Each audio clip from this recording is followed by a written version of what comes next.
दधना कर्म पद्माभ्यामक्षमालाकमण्डलू देवी प्रसीदतु मयि ब्रह्मचारिण्यनुत्तमा।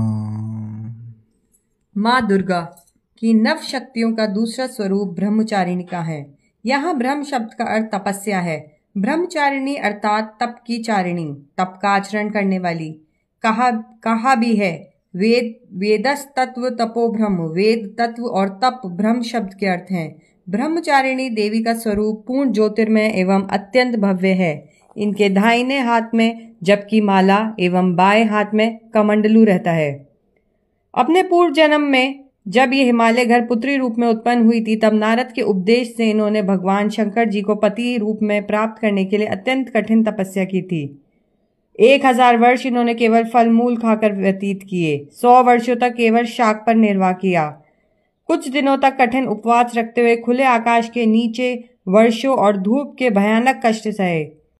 उनकी इस तपस्या से तीनों लोकों में हाहाकार मच गया। देवता, ऋषि, सिद्धगण, मुनि सभी ब्रह्मचारिणी देवी की इस तपस्या को अभूतपूर्व पुण्यकृत बताते हुए उनकी सराहना करने लगे। अंत में पितामह ब्रह्मा जी ने आकाशवाणी के द्वारा उन्हें संबोधित करते हुए प्रसन्न स्वरों में कहा, हे देवी, आज तक किसी ने ऐसी कठोर तपस्या नहीं की थी। ऐसी तपस्या तुम्ही से संभव थी। तुम्हारे इस अलौकिक कृत्य की चातुर्दिक सराहना हो रही है। तुम्हारी मनोकामना सर्वतोभावेन परिपूर्ण होगी। भगवान चंद्रमौली शिव जी तुम्हें पति रूप में प्राप्त होंगे। अब तुम तपस्या से विरक्त होकर घर लौट जाओ। शीघ्र ही तुम्हारे पिता तुम्हें बुलाने आ रहे हैं। माँ दुर्गा जी का ये दूसरा स्वरूप भक्तों और सिद्धों को अनंत फल देने वाला है।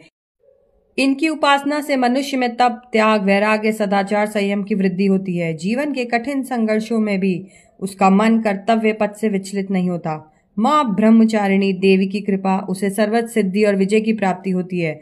दुर्गा पूजा के दूसरे दिन इन्हीं के स्वरूप उपासना की जाती है। इस दिन साधक का मन स्वादिष्ठान चक्र में स्थित होता है। इस चक्र में अवस्थित मन वाला योगी उनकी कृपा और भक्ति प्राप्त करता है।